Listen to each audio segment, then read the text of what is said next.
Inside every pregnant woman's body, an incredible organ forms that exists for just 9 months: the placenta. But here's something fascinating that many people don't realize. While the placenta grows inside the mother's body, it's actually the father's genes that primarily drive its creation. Our story begins at conception, when sperm meets egg. The fertilized egg contains genetic material from both parents, but not all genes are used equally.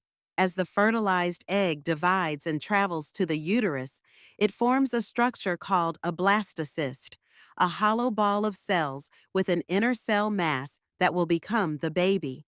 The outer layer of this tiny ball, called the trophoblast, is where something remarkable happens. These cells primarily use the father's genes through a special process where certain genes are turned on or off. This process means that certain genes are activated or silenced, depending on whether they came from the mother or father. In the case of the placenta, the father's genes take the lead. Around day 6 after fertilization, these cells that are influenced by the father's genes guide the blastocyst to implant into the mother's uterine lining.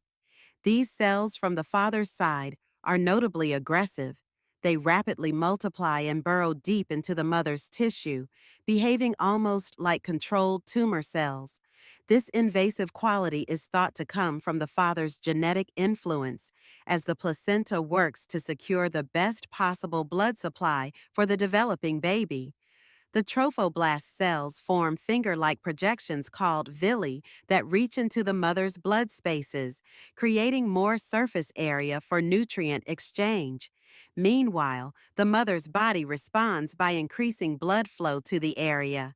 Blood vessels develop within these villi, eventually connecting to the baby's circulatory system through the umbilical cord.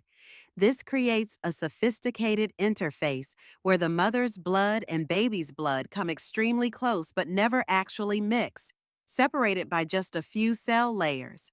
Oxygen and nutrients from the mother's blood pass across to the baby, while waste products from the baby pass back to be eliminated through the mother's system.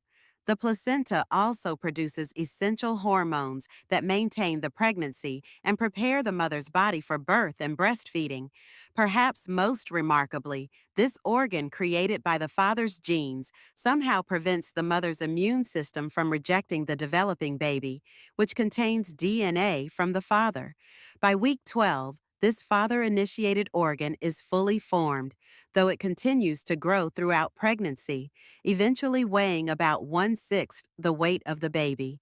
This elegant biological arrangement creates a fascinating balance. The father's genes drive placental development to maximize resources for his offspring, while the mother's body regulates how much it will provide.